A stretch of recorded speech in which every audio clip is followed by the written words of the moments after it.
that there's an art to telling the story. I feel that consumers buy into a story way before they buy into a product. I mean, think of like how many restaurants out there sell fries, gravy, and cheese curds. Thousands, thousands of them out there, but they don't have your story. And I feel like any small business, I don't care if they're an automotive dealership or they're selling plumbing supplies, or they're a real estate agent, or the king of poutines. There's an art to that storytelling, and I'd love to kind of hear your thoughts on that. Of how do you start with that story, and how do you get that to resonate with your audience? Again, I can't take credit for it. I have to give that to Smoke. I just have to always say that. That's my disclaimer, because I cannot take credit. That's the only thing. He might pull the plug on me and take it back.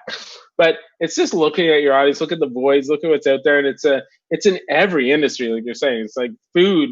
Food for me is like, it's obviously, you guys know too, in your industry too, it's just oversaturated, and you got to stand out. And it's everybody's, especially now with the economic times what we're into, you're just in this big pot of fucking mud, and you got to stand out Oh and yeah. be loud. And that's where the Stay the Fucking Side poem and video came out, because we had to stand out. You got to say something louder than everybody else is to get noticed, right?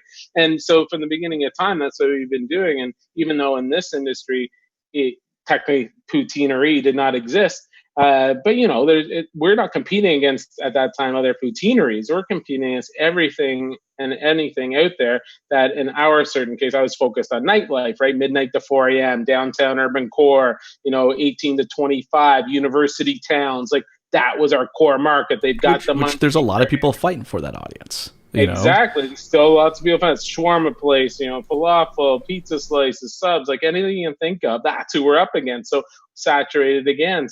But that's where I think our brand evolved from. Technically, to answer the first question you had 15 minutes ago, was because of our target audience, right? It starts with the target and who we're going after, not so much the product. We could have been selling fucking anything. And that's interesting. I even say that to slip that in, they get off subject and then come back to it later for you. That's what we'll do all this whole podcast. Even from the very beginning, and still to this day, even at our trade shows, even like, so this is top down. This is like global headquarters. We're doing the trade shows and I'm selling this in.